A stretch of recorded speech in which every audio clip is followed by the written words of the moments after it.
तुर्की में पाकिस्तानियों को इस टाइम क्या मुश्किलात आ रही हैं? टीआरसी क्यों नहीं मिल रही? इलीगल के साथ क्या मामला चल रहे हैं? और जो पाकिस्तान से आने वाली फैमिलीज हैं वो उनकी क्या रिक्वायरमेंट है, क्या क्वेश्चन वो कर रही हैं? और उसके बाद जो कंपनीज ओपन करने का जो यहाँ पे सिलसिला है वो किस तरह है, कुछ लोगों के सवाल हैं। टीआरसी कंपनी ओपन करके मिल सकती है, उसके बाद नए आने वालों के लिए 75,000 यूएस डॉलर का जो न्यू रूल है उसकी क्या कंडीशन है, वो कैसे है। उसके बाद जो सिटीजनशिप का सिलसिला है वो 2.5 लाख से 4 लाख कर दी गई है, उसके बारे में क्या मामला हैं। ये सारी चीजों पे my name is Ali Khokar, I am the CEO international gateway group of company. और सबसे पहला जो सवाल है मेरे साथ बहुत सारे लोगों का कि टीआरसी जो है वो हमें किस तरह मिल सकती है, क्या अभी भी टीआरसी नॉर्मल मिल रही है? अभी भी बहुत सारे लोग, हालांकि अभी मीडिया का दौर है और अभी भी बहुत सारे लोग इस बात से नावाकिफ हैं कि वहां पे शायद अभी उसी तरह से मामला चल रहे हैं। तो ऐसा बिल्कुल नहीं है। 2022 में टर्की जो है वो बहुत चेंज आ गया और जो चीजें बड़ी स्लोली चल रही थी वो एकदम इन्होंने चेंज की और बहुत जल्दी डिसीजन लिया। बहुत जल्दी डिसीजन लिया मीन्स के बहुत देर से ये चीजें चल रही थी। पिछली बहुत सारी मेरी वीडियोस हैं, आप कुछ 10 15 20 वीडियोस पिछली मेरी उठा के देखें तो मैं इन चीज़ों से हमेशा आगाह करता था लोगों को। बल्कि पीछे कई सालों से मैं बताता आ रहा था कि टर्की के हालात चेंज होंगे, टर्की में ये मामलात होंगे, टर्की में वो लोगों को सूटेबल करेगा टर्की जो लोग बहुत सारी एक स्ट्रॉन्ग पोजीशन रखते हैं फाइनेंशियली हवाले से। तो सबसे पहली चीज़ कि टीआरसी क्यों बंद हो गई, टीआरसी क्यों नहीं दे रहे। पीछे बहुत सारी एक सबसे पहले मैं एक और चीज पे डिस्कस करना चाहता हूं, फिर हम अपने सवालात की तरफ जाएंगे। पीछे बहुत सारे लोगों ने कहा, पाकिस्तानियों ने यहाँ पे वीडियोस बनाई हैं, लड़कियों की मुख्तलिफ वीडियोस बनाई, उनके दाएं बाएं चलते हुए मुख्तलिफ, क्योंकि ये यूरोपियन स्टाइल है और यूरोपियन साइड है और इनका लिबास थोड़ा सा जारी बात है। और आजकल थोड़ी सी यहाँ पे गर्मी का सिलसिला भी है। खैर उस तरह की गर्मी तो नहीं होती, आपके सामने मैंने अभी ये हल्का सा कोट वोट पहना हुआ है। तो यहाँ पे जो गर्मी का सिलसिला है बड़ा नॉर्मल होता है। कभी थोड़ी सी गर्मी तेज हो जाए तो मौसम फौरी तौर पे चेंज हो जाता है, बादल आ जाते हैं, बारिश हो जाती है, तो इस तरह का सिलसिला रहता है। तो खैर इनका लिबास थोड़ा सा उस तरह का है तो लोगों ने वीडियोस बनाई और बहुत सारे यूट्यूबर्स ने इससे फायदा उठाया कि जी पाकिस्तानियों को निकाला जा रहा है, पाकिस्तानियों की रेपुटेशन खराब हो गई है, पाकिस्तानियों को किक किया जा रहा है, बस नो मोर पाकिस्तानी, ट्रेंड व्रेंड बोल के इस तरह से बहुत कुछ। लेकिन शायद वक्ती कुछ थोड़ी सी चीजें सामने आई हूं, लेकिन इतना नहीं जितना कुछ लोगों ने करके बताया कि पाकिस्तानियों की इज्जत बिल्कुल नहीं रही और कुछ जिसको पंजाबी में कहते हैं काक कंडा नहीं रहा। तो ऐसा कुछ भी नहीं है, अल्हम्दुलिल्लाह हम लोग यहाँ बिल्कुल इज्जत से हैं। कुछ लोगों की वजह से जारी बात है नाम खराब होता है, तो वो हर कंट्री में कुछ ऐसे लोग होते हैं जिनकी वजह से ये चीज़ें देखने को मिलती हैं, तो फिर बाकी सारी आवाम जो है उसको मुश्किलात का सामना होता है। तो कुछ लोगों का कहना है कि जी इन्होंने वीडियोस बनाई और इस तरह की हरकतें की जिसकी वजह से टर्की ने हमें टीआरसी देना बंद कर दी। तो मैं किसी हद तक इस बात से इत्तेफाक नहीं करता।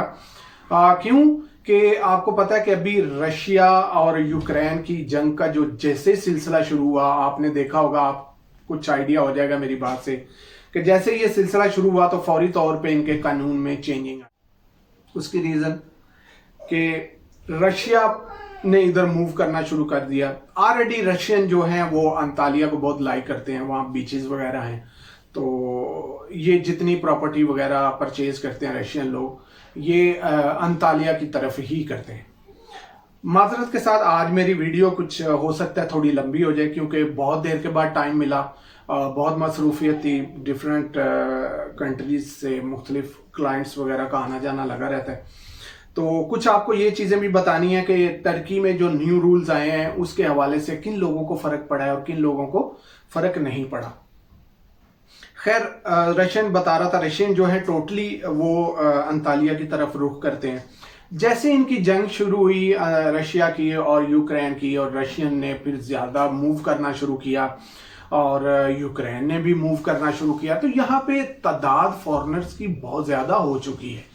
तो जिसकी वजह से कुछ ये भी वजूहात हैं टीआरसी बंद होने की, लेकिन उसके बाद एक बहुत बड़ी वजूहात हैं जो मैं आपको एक बड़ा मेन पॉइंट बताने लगा हूं। पिछली कुछ वीडियोस में भी मैंने जिक्र किया कि वो ये कि इनको फारिग लोग नहीं चाहिए। फारिग लोग से मुराद, अभी टर्की इतना इजी हो गया था कि हर बंदे ने वहां से वीज़ा लिया और वो यहाँ आ गया, और आने के बाद एक रेंटल एग्रीमेंट यूज़ किया जो कि खुद बंदा वहाँ रहता भी नहीं था। मुख्तलिफ जगह से रेंटल एग्रीमेंट परचेज किया मुख्तलिफ सर्विसेज वगैरह के ऑफिस से, तो उसको अप्लाई कर दिया।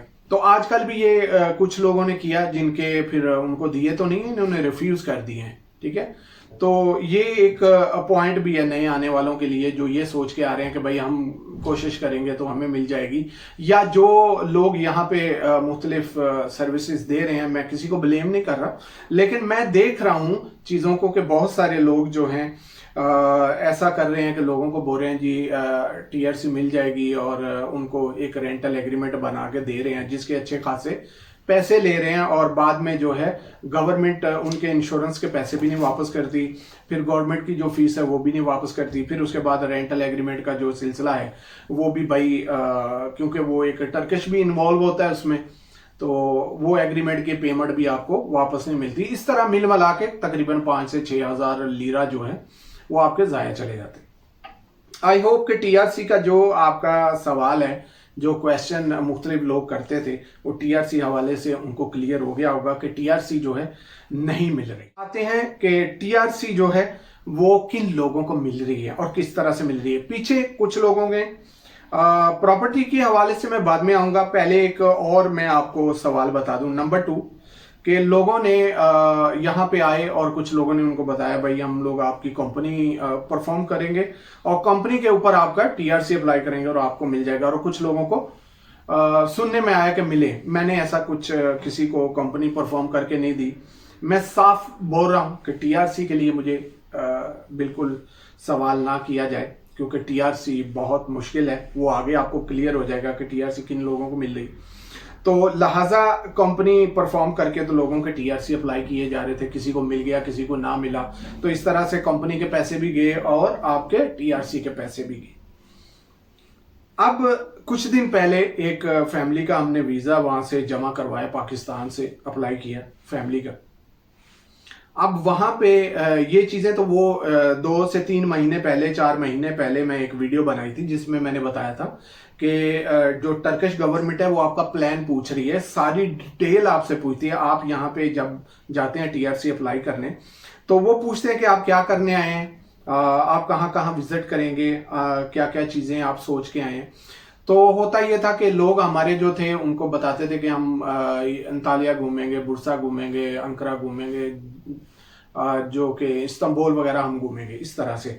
और बाद में क्या करते थे वो कुछ और एक्टिविटीज करते थे, तो इन्होंने वो चीजें भी पकड़ ली। एक्टिविटीज से मराद के कंपनी परफॉर्म कर ली, फिर उस पर बिजनेस कुछ ना किया, अपने आप को एक बिजनेसमैन शो करने के लिए, यहाँ पे स्टे करने के लिए इस तरह की डॉक्यूमेंटेशन करके तो उनको दिखाया, जिसके ऊपर उनको सारा पता चलता है कि इसके ऊपर कोई काम नहीं हो रहा, कोई टैक्स जमा नहीं हो रहे, कुछ चीजें सामने नहीं आ रही। तो इन्होंने वो सिलसिला जो था वो बंद किया। अब बता रहा था कि एक फैमिली का हमने अप्लाई किया पाकिस्तान से, तो उन्होंने अब यहाँ पे जो क्वेश्चन करते थे उन्होंने अब वो क्वेश्चन जो है वहां पे करने शुरू कर दिए। उन्होंने उनसे लिखवाया कि आप क्या करने जा रहे हैं। उन्होंने कहा जी हम सिंपली वहां पे विजिट करने जा रहे हैं और हम फैमिली के साथ जा रहे हैं और कुछ वीक 10 डेज के लिए। खैर उन्होंने अपनी तरफ से उनको कहा कि यहाँ पे रिटर्न करें कि आप किसी किस्म का जाके बिजनेस नहीं करेंगे, कोई कंपनी वहाँ परफॉर्म नहीं करेंगे और ऐसी कोई आप एक्टिविटीज नहीं करेंगे, जस्ट जाएंगे और बैक आ जाएंगे। तो ये सिलसिला अभी वहाँ पे शुरू हो गया पाकिस्तान में टर्किश वीज़ा के लिए। ठीक है, जहां भी अंदर एनातोलिया सेंटर में या जहां भी आप वहां से पासपोर्ट जमा करा रहे हैं, तो वहां पे अभी आपको ये भी सवाल हो रहा है और वहां पे रिटर्न आपको देना पड़ता है कि आप ऐसी चीजें नहीं करेंगे। खैर, आपको ये भी पता चल गया कि अब जो कंपनी का सिलसिला है वो वहां पे उन्होंने रिटर्न करना शुरू कर दिया, और यहाँ पे आके हो सकता है फिर भी लोग बाज तो नहीं आएंगे, उन चीज़ों को करेंगे तो आगे इस पे मसले मसाइल आ सकते हैं। लिहाजा टीआरसी का चैप्टर आई थिंक हम क्लोज करते हैं, वीडियो बहुत लंबी हो रही है।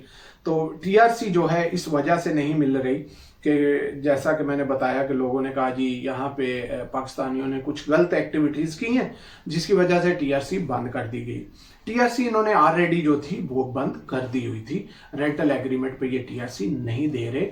लिहाजा प्लीज़ उन लोगों के चक्रों में मत आए जो आपको यहाँ बैठे बता रहे हैं कि हम आपको टीआरसी लेके देंगे, 100% आपको टीआरसी मिलेगी, फिर उसके बाद जो है लोगों के पैसे ज़ाया होते हैं और फिर कुछ और बहाना हमारे पास निकल आता है। यार ये चीज़ भी हो गई। अब बहुत सारे लोग मुझे पूछ रहे हैं कि हम आना चाह रहे हैं, जो कि उनका कुछ लोगों का बहुत लो बजट है। कोई मुझे कह रहा है मैं $20,000 है, कोई कह रहा है $25,000 है, कोई 30, 35, 40, 50, इस तरह मतलब हर कैटेगरी का बंदा है। जाहिर बात है अल्लाह ताला सबके लिए आसानियां फरमाए और हर तरह का शख्स है यहाँ पे। अल्लाह ताला का ये एक फैसला है, अल्लाह ताला की एक वंड है जिसको पंजाबी में बोलते हैं कि किसी को गरीब, अमीर, मिडिल क्लास, हाई क्लास, लो क्लास, तो इस तरह सारी चीज़ें हैं। हमारी दुआ होनी चाहिए कि अल्लाह ताला स्पेशली जो मुस्लिम हैं अल्लाह ताला उनके लिए आसानियाँ फरमाए। और बेशक फरमाया गया कि मुसलमान के लिए ये दुनिया एक इम्तिहान है और परेशानियाँ, जितनी इंसान परेशानियाँ देखता है उतनी आखिरत बेहतर होती है। और आप रसूलुल्लाह सल्लल्लाहु अलैहि वसल्लम से हदीस पाक भी है इस चीज़ में कि मैं जब मैंने देखा कि जन्नत सारी गरीबों से भरी हुई है, तो इसमें नो डाउट कि आज हम सोचते हैं हमारा स्टैंडर्ड कुछ हो, हमारा लेवल कुछ हो, हमारे पास गाड़ियां हो, हमें सलूट हो, हमें प्रोटोकॉल हो, लेकिन ये बात याद रखें कि वहाँ प्रोटोकॉल सिर्फ गरीब का ही होगा, तो ये प्रोटोकॉल यहीं रह जाएंगे। अल्लाह ताला ईमान की दौलत के साथ इस दुनिया से रुखसत करे। खैर, काफ़ी सारी बातें मेरे अंदर चल रही हैं, मैं बोलता जा रहा हूँ, तो वीडियो लंबी भी हो रही है। आज की वीडियो मैं आपसे माफ़ी चाहता हूँ, माजरत चाहता हूँ कि पूरी आप देख लीजिएगा, आपको काफ़ी सारी चीज़ें मिल जाएंगी, क्योंकि बहुत सारे क्वेश्चन हैं और काफ़ी देर से लोग मुझसे कर रहे हैं, तो मैंने कहा जब भी मेरे टाइम मिलता है तो मैं एक वीडियो बनाता हूँ। खैर, नेक्स्ट आते हैं जो अभी नया रूल आया $75,000 का। अभी जो भी नया आएगा उसको टीआरसी किस तरह मिलेगी। टीआरसी आपको कुछ इन्होंने रखी हैं कि कुछ आप जैसे लाइक हमारे पाकिस्तान में या इंडिया में या डिफरेंट कंट्रीज के अंदर जो गांव होते हैं, जो दूर दराज गांव होते हैं जिसमें इतनी सहूलियात नहीं होती, ट्रांसपोर्ट का सिस्टम इतना अच्छा नहीं होता, बिजनेस के मामला कोई इतने खास नहीं होते, तो ऐसी 50,000 की जो शिक इन्होंने रखी है 75,000 की और $50,000 की, वो रखी है जो $50,000 की वो शिक जो है वो रखी है दूर दराज के गांव में, जिसको वीराना बंजर भी कह सकते हैं। मतलब जस्ट आपको मेरा कहने का मकसद ये है कि बहुत सारे लोग मुझे पूछ रहे हैं कि जी इन्होंने एक 50,000 वाली वो भी रखी है, तो हम कौन सी सिटी में हम जो है प्रॉपर्टी खरीदें जिससे हमें सिटीजनशिप टीआरसी मिल जाए। तो देखें, वो जो सीन है वो मैं अपनी बात नहीं बताने लगा, बहुत सारे लोगों के कमेंट्स हैं जो यहाँ पे आके घूम फिर के जो हमारे पास आए, और मैं खुद तो हर जगह नहीं जा सकता और मसरूफियत भी बहुत होती है कि ऐसा नहीं है कि मैं कहीं निकल जाऊं इजीली। तो उन्होंने आके बताया कि भाई जहां 50,000 वाले मामला इन्होंने रखे हैं, तो हमें भी पता है कि वहां कोई सहूलियात नहीं है। ऐसे है यार जैसे गांव में आ गए हैं, कहीं दूर दराज आ गए हैं और बस यहाँ पे वो $50,000 जो है एक कुएं में डालने वाला मामला है। तो बिल्कुल इसी तरह है, अगर आप किसी ऐसे जगह इन्वेस्टमेंट कर भी लेते हैं ये सोच के कि हमारा बजट कम है और हम $50,000 यहाँ डाल देते हैं ताकि हमें कम से कम हमारी फैमिली को टीआरसी मिल जाए या इस तरह के मामला। मेरे दोस्तों, भाइयों और बहनों, फैमिली वाले सब लोग ये बात याद रखें, कल को खुदा न खास्ता आप $50,000 वहां डालते हैं, कल को कोई और रूल्स चेंज हो जाता है तो वो बिल्कुल ही अभी उनकी हालत इस तरह है कि वो पैसे फिर सिर्फ फेंकने वाली बात है। अगर कल को कोई मजीद मामला हो जाते तो वो पैसे बिल्कुल आपके वहां से नहीं निकलेंगे। इनकी जो मेन सिटीज हैं जिसके अंदर ट्रांसपोर्ट सहूलत, मतलब बिजनेस, जहां आपके बच्चे इजीली पढ़ सकें, स्टडी के हवाले से, फैमिली के हवाले से, सेफ मामला को देखने के हवाले से, वो जो है सिटीज हैं, इनकी मेन सिटीज हैं जहां $75,000 की इन्वेस्टमेंट लाजमी है, वो आपको करनी पड़ेगी। उसके बगैर आपको यहाँ पे टीआरसी का सिलसिला जो है वो नहीं होगा। लेकिन उसमें भी अब मैं आपको क्लियर करने लगा हूं कि बहुत सारे लोगों को यही है कि हम सिर्फ $75,000 लेके जाएंगे और हमारा काम हो जाएगा, तो ऐसा भी नहीं है। आपको इससे वाफर अमाउंट चाहिए। आपको हो सकता है $1,00,000 की जरूरत पड़े, हो सकता है $1.25 लाख की जरूरत पड़े। उसकी रीजन अब आप सोचेंगे कि यार गवर्नमेंट ने $75,000 का एक रूल रखा है और ये बंदा अभी वो $50,000 मुझे ऊपर बता रहा है। तो मैं उसकी एक रीजन आपको बताता हूँ। यहाँ पे क्या होता है, जब आप एक प्रॉपर्टी खरीदते हैं तो बायर और सेलर को टैक्स होता है। वो तो 4% जो टैक्स होता है वो एक अलग सीन है, वो तो है ही है, वो तो देना ही देना, चाहे प्रॉपर्टी कम हो या ज्यादा की हो। लेकिन जब आप इस चीज पे आते हैं ना कि हमें $75,000 जो है गवर्नमेंट को शो करना है और हमारे तापू में जो टाइटल डीड है, जो डॉक्यूमेंट सामने शो करना है, जो जिसको पाकिस्तान इंडिया में हम रजिस्ट्री भी बोलते हैं, उसमें $75,000 जो है हमें मेंशन चाहिए। तो जब उसके लिए मेंशन चाहिए, जब आप कोई प्रॉपर्टी खरीदते हैं तो किसी तरीके से या किसी प्रोजेक्ट से, तो वो होता क्या है कि आपको बताया जाता है कि अगर आप इस चीज पे मजबूर करते हैं कि जी $75,000 की इन्वेस्टमेंट हम कर रहे हैं तो इसमें 75,000 ही मेंशन होना चाहिए। तो वो होता क्या है, नॉर्मली गवर्नमेंट उसके ऊपर अलग चार्ज करती है। अलग चार्ज से मुराद आपकी जो अपनी अमाउंट बताई होती है उसके ऊपर अगर जाना है आपने, तो फिर वो सेलर को और जो है ना वो टैक्स पड़ता है। तो वो एग्री नहीं होते। वो एग्री किस तरह होते हैं, मेरे इन मतलब पीछे गुजरे हुए वक्त में बहुत सारी चीजें ऐसे सामने आई कि जहां आप अगर चाहते हैं कि यार मैंने जो प्रॉपर्टी ली है, मैंने $1,00,000 की प्रॉपर्टी ली है या $75,000 की प्रॉपर्टी ली है, मुझे ये जो टोटल अमाउंट है ये मुझे डॉक्यूमेंट्स के ऊपर मेंशन चाहिए। ओके, अब गवर्नमेंट आपको वहां पे अलग से एक टैक्स बता देती है। मिसाल के तौर पे आपकी प्रॉपर्टी 1 मिलियन की है, 12 लाख की है, 14 लाख की है, तो उसके ऊपर वो बताएंगे आपको कि 1 लाख, 1.25 लाख या 1.5 लाख लीरा जो है आपने एक्स्ट्रा गवर्नमेंट को देना है। ठीक है, फिर जाके आपकी जो एक्चुअल अमाउंट होती है वो आपके डॉक्यूमेंट्स पे लिख के आपको दे दी जाती है, जिसके ऊपर आप फिर आगे वाले प्रोसेस जो है कर सकते हैं। ये चाहे आप 50,000 की लें उसमें भी यही होगा, चाहे आप 75,000 की लें उसमें भी यही होगा। तो ये आप ज़हन में रखें कि जो न्यू रूल है $75,000 वाली इन्वेस्टमेंट का, उसके लिए आपको वाफर अमाउंट चाहिए। आप ज़हन में रखें $1.25 लाख। मैं जस्ट एक बात कर रहा हूं, ये नहीं कि आप कोई बात पकड़ लें और अक्सर होता है जी लो जी ये इस तरह बोल रहे हैं।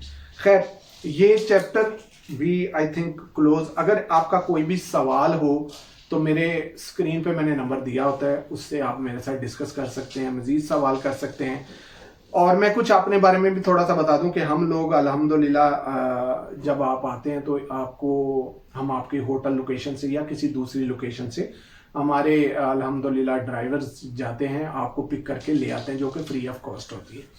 तो हमारी टीम आपकी हेल्प करती है, कुछ प्रेजेंटेशन होती है, उसके बाद हम आपको प्रोजेक्ट्स के ऊपर ले जाते हैं फिजिकली, जो आपकी रिक्वायरमेंट के मुताबिक होता है, जो डिमांड के मुताबिक होता है। तो ये चीज़ें इंशाल्लाह हम आपको, जब भी आपका कोई सवाल हो, आप आ रहे हो मेरे साथ प्लान शेयर करें, हम इंशाल्लाह आपको ये सर्विस देंगे। क्योंकि जो नए लोग आते हैं उनको लैंग्वेज का इशू, रास्तों का इशू होता है, तो फिर हम अपने क्लाइंट को इंशाल्लाह तनहा नहीं छोड़ते। उसके बाद सिटीजनशिप का जो प्लान है, आपको पता है कि $2.5 लाख में था और वो चला गया अब $4 लाख पे। जब भी जैसे ही रशियन, यूक्रेन और बहुत ज्यादा लोग जो है इधर आना शुरू हुए, तो एक तो टीआरसी बंद हुई और दूसरा ये कि इन्होंने देखा कि लोगों के पास तो बहुत पैसा है और लोग 2.5 लाख तो नॉर्मली जो हमने रखा हुआ है उससे ज्यादा आके लोग कोई 3 कर रहा है इन्वेस्ट, कोई 3.5 कर रहा है, कोई 4 लाख में इन्वेस्ट कर रहा है। तो क्यों ना हम जो है सिटीजनशिप को ही बूस्ट कर दें, अप कर दें, 4 लाख पे ले जाएं। तो इन्होंने क्या किया कि प्रॉपर्टी तो ऑलरेडी बूस्ट हो गई हुई थी, महंगी हो गई थी प्रॉपर्टी, पूरे ऑल ओवर द वर्ल्ड महंगाई है। ये भी मेरे अच्छा सवाल जेहन में आ गया। तो ये बात जेहन में रखें कि यहाँ ठीक ठाक महंगाई भी है।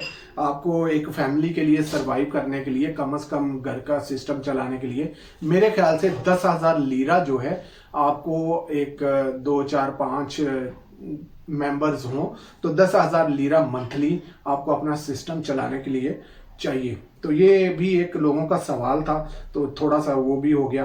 खैर सिटीजनशिप जो है वो अब $4 लाख पे चली गई और लोग जो थे नॉर्मली $4 लाख $5 लाख जो है पिछले दिनों में अल्हम्दुलिल्लाह हमने ऑफिस से काफ़ी सारी सिटीजनशिप के क्लाइंट्स जो हैं उनको हमने अल्हम्दुलिल्लाह सारी चीज़ें करके दी। तो उसमें ये है कि इन्होंने देखा कि $2.5 लाख तो लोग कुछ समझ ही नहीं रहे और उनको तो 3 लाख या 3.5 लाख या $4 लाख जो है उनको इन्वेस्ट करना कोई इशू नहीं है। तो फिर क्यों ना हम इसको बढ़ा दें। तो पर इस हवाले से अपनी जो सिटीजनशिप का सिस्टम है वो 4 लाख पे चला गया। लोगों ने मुझे पूछे पाकिस्तान की इज्जत और उसके हवाले से कि जी पाकिस्तानियों की इज्जत मैं सुना वहाँ पे कम हो गई है और लोग बड़ा मतलब वहाँ पे निकाले जा रहे हैं। तो ऐसा कुछ भी नहीं है, बिल्कुल ऐसा नहीं है। अल्लाह का शुक्र है, हमारी इज्जत जिसकी इज्जत अल्लाह ताला रखे तो उसको कोई नीचे नहीं कर सकता। और देखें जिसने सीधा चलना है उसकी इज्जत हमेशा है और अल्लाह उसके साथ है और उसको कभी कमी नहीं आती। अप डाउन ज़िंदगी में आते रहते हैं, मुश्किलात, तकलीफ़ें, परेशानियां हो सकती हैं किसी भी हवाले से। तो बेशक ये बात ज़हन में रखें कि मुसलमान को तो फिर ये चीज़ें हैं ही हैं कि अगर जिसको अल्लाह चाहे करीब करना चाहे तो फिर उसको कुछ आजमाइशें भी आती हैं। तो मुझे अब इजाज़त दें, थोड़ा सा एंड पे एक चीज़ और बताना चाह रहा हूँ कि हमने दुबई के हवाले से एक सिस्टम शुरू किया है जो कि बाइक राइडर के हवाले से, जिसमें visa, job, accommodation, food, bike, even petrol के पैसे, तकरीबन 2500 दिरहम्स जो है सैलरी वगैरह। तो ये इसलिए आप चैनल को सब्सक्राइब ज़रूर कर लिया करें और इसका बेल आइकन ज़रूर प्रेस किया करें ताकि आपको जो अगली आने वाली वीडियो है उसका नोटिफिकेशन मिल सके। तो मेरे स्क्रीन पे दिए हुए नंबर से कोई भी आपका सवाल हो मुझे रब्ता कर सकते हैं। मुझे दें इजाज़त, इंशाल्लाह फिर एक नेक्स्ट वीडियो में मुलाकात होगी। अल्लाह हाफिज़।